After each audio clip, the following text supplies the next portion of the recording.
Hello. I'm going to be interviewing you about the segregation and civil rights period in Louisiana. What is your name? My name is Linda Trice. Okay. So you did live in Louisiana during this segregation and civil rights era, correct? Correct. We moved to Louisiana just after the Civil Rights Movement in 1965, and we were in a small town at first called Tallulah, next to the Mississippi River. Okay, and would you say that segregation and racism was really strong in this area? Yes, this was just a few years after the march, and emotions were still high. The Ku Klux Klan was active in that area. During that period, the blacks had turned over cars and smashed windows and things like that during their march, and they wouldn't buy from the merchants. And so the the Ku Klux Klan sent in about 200 of their members into the town and had them buy. They ate at the restaurants. They bought their groceries and clothes and everything so that the economy of the town wouldn't be devastated. Our little town was 80% black, and we had schools were still segregated. We had white kids that went to school on one side of the bayou, and we had colored kids. They were called colored at that time. Were in a school across the bayou. They were not integrated.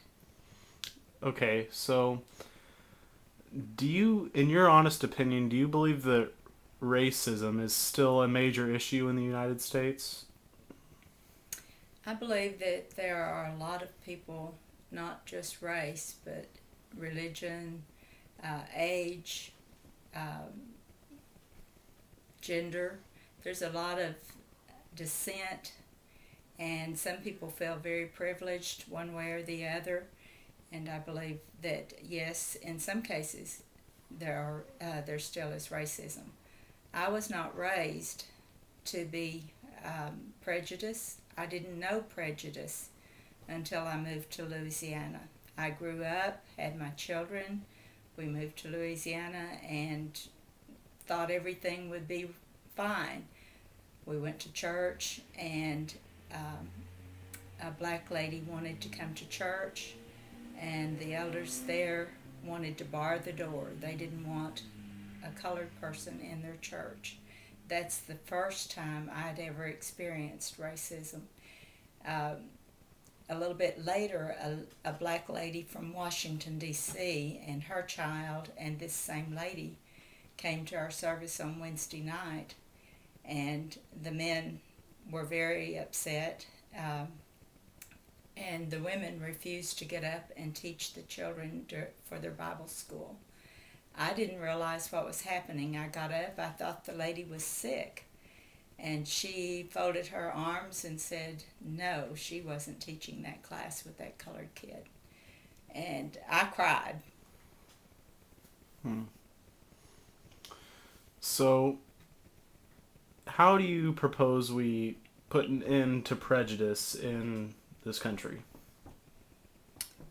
Wow, that's a big question. It can only be first peace and love with yourself and then with your fellow man. But it has to be unconditional. And it seems like we can't get past whether we're black or white or male or female. There are just some people that feel like they're privileged and they don't want the system to change. They want to keep us agitated and against each other because in that way they can rule. Thank you very much.